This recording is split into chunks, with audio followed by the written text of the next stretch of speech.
বিসমিল্লাহির রহমানির রহিম। সমস্ত মুসলমানদের জন্য অত্যন্ত গুরুত্বপূর্ণ একটা বিষয় নিয়ে সামনে হাজির হয়েছি।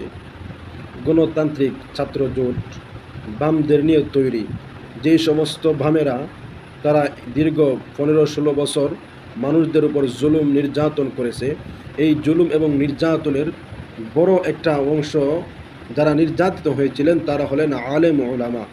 সেই গণতান্ত্রিক বাম জোট আবার তারা ফিরেছে।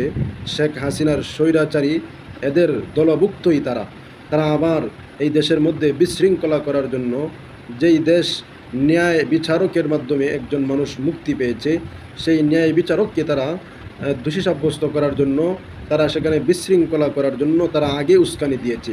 তারাই তো শাহবাগী। যেই শাহবাগী তাদের এই প্রশ্রয়ে রাষ্ট্রযন্ত্র নিয়ে ওলামায়ে কেরামদেরকে, ছাত্রদেরকে রাতের অন্ধকারে হত্যাযোগ্য চালিয়েছিল সেই স্বৈরাচার, এবং তাদের সহযোগী অন্যতম ছিল ওই সমস্ত শাহবাগীরা যারা ইসলাম এবং মুসলমানদেরকে কোনোদিন তারা সহ্য করতে পারে না। অথচ এই বাংলার জমিনে 90% মুসলমানের এই দেশে তারা সবসময় মুসলমানদের উপর কথা বলে, মুসলমানদের উপর বিভিন্ন রকমের কুরুচিপূর্ণ কথাবার্তা বলে। তাদের এত সাহস তারা পায় কোথা থেকে, তাদের এত সাহস কোথায় থেকে হয় আমরা জানতে বড় ইচ্ছুক।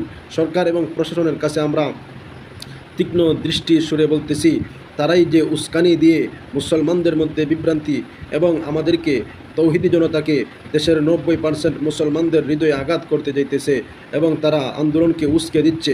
এখন যদি আমরা তাদের বিরুদ্ধে অবস্থান নেই তাহলে আমাদেরকেই আপনারা গুলি করবেন, মারবেন, হত্যা করবেন।